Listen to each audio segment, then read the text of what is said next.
नमस्कार, मैं doctor Simon Thomas हूँ। मैं एक रोबोटिक जॉइंट रिप्लेसमेंट सर्जन हूँ। हर रोज़ मैं पेशेंट्स देखता हूँ जो नी रिप्लेसमेंट्स करने की बात करते हैं या मुझसे करवाते हैं। और सब लोग मुझसे पूछते हैं, डॉक्टर साहब हम तैयारी कैसे करेंगे, how do we prepare for a knee replacement. तो मैं सबसे बोलता हूँ, और ये वीडियो भी मैं इसलिए बना रहा हूँ कि आपको ये एजुकेट कर सकूँ कि आप सर्जरी के लिए तैयार कैसे करें। मेरी सबसे पहली सलाह इन पेशेंट्स को यही रहती है कि सर्जरी के बारे में ज़्यादा ना सोचें। ये बहुत ज़्यादा पेनफुल नहीं होने वाला ऑपरेशन के दौरान। आप ये सोचो कि आप 3 से 4 दिन के लिए हॉस्पिटल में रहेंगे और जिस दिन आपकी सर्जरी की डेट होगी, जिस दिन आपका सर्जरी होना होगा, उससे एक शाम पहले मैं आपको एडमिट करूंगा।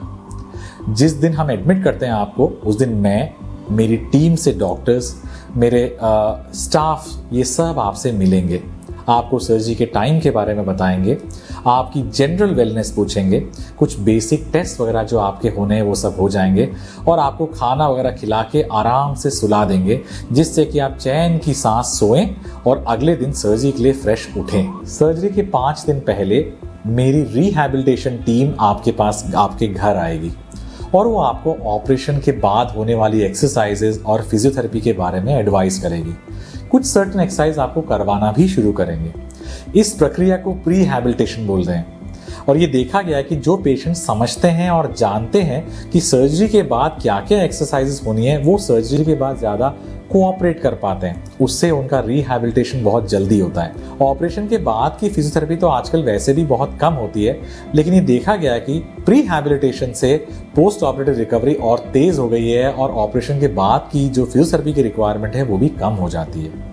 इससे पेशेंट इन्फॉर्म्ड रहता है, उसको पता होता है कि डे 1 पे क्या होगा, डे 2 पे क्या होगा, डे 3 पे क्या होगा। ऑपरेशन से पहले कुछ मेडिसिन हमें बंद करने की जरूरत पड़ती है, वो प्लीज आप बिना भूले मुझसे डिस्कस कर लें।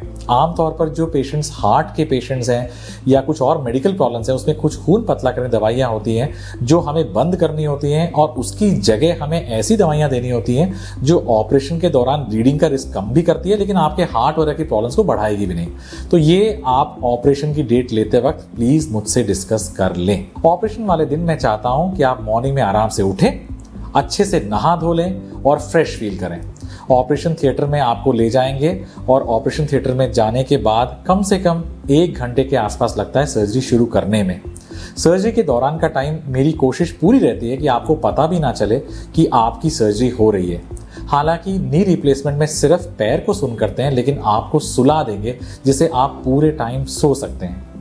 कुछ पेशेंट्स को म्यूजिक सुनने की आदत रहती है, कुछ पेशेंट्स चाहते हैं कि हम भजन सुने, तो मैं ये प्रबंध करता हूं कि आप कुछ म्यूजिक या कुछ भजन या कोई भी आपका ऐसा भक्ति गीत जो आप सुनना चाहते हैं, मैं उसका अरेंजमेंट आपके लिए करा सकता हूं। ऑपरेशन जैसे ही खत्म हो जाएगा, मैं आपके प्रियजनों से बाहर खुद जाके मिलता हूं कि आपकी सर्जरी अच्छे से हो गई है। उसमें कुछ पेचीदापन या कुछ प्रॉब्लम्स आती हैं तो वो भी मैं उस टाइम में डिस्कस करता हूं। ऑपरेशन होने के बाद आधे घंटे के अंदर यूजुअली हम पेशेंट्स को उनके रिलेटिव से मिलवा देते हैं। उसके बाद फिर एक एक्सरे होने के बाद मैं पेशेंट्स को रिकवरी रूम या उनके अपने रूम्स में शिफ्ट आउट करता हूं। ऑपरेशन के बाद 3-4 घंटे के अंदर आप अपना खाना पीना खा सकते हैं। जो पेशेंट्स कंफर्टेबल फील करते हैं उनको उसी दिन खड़ा भी कर देते हैं और थोड़ा चला फिरा भी देते हैं।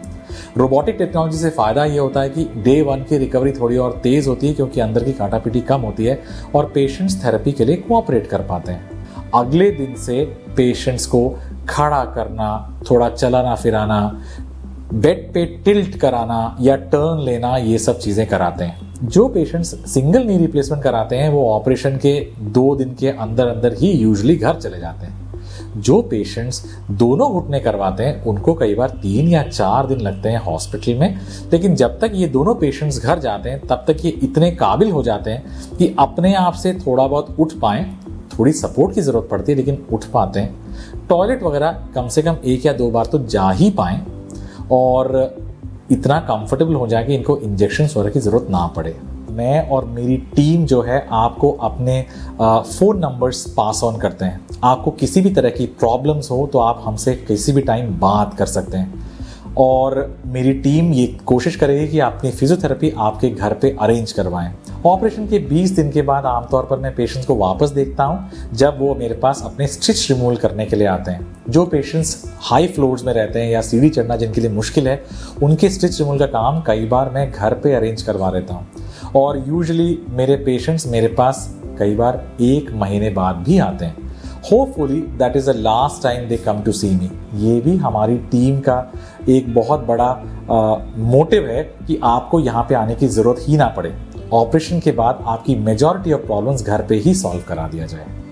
आई होप इस वीडियो से आपको एक ओवरऑल आइडिया मिला कि हम ऑपरेशन से पहले, ऑपरेशन के दौरान और ऑपरेशन के बाद क्या करते हैं। समझने की बात यह है कि 90% पेशेंट्स या 95% पेशेंट्स इस टाइमलाइन में फॉल करते हैं।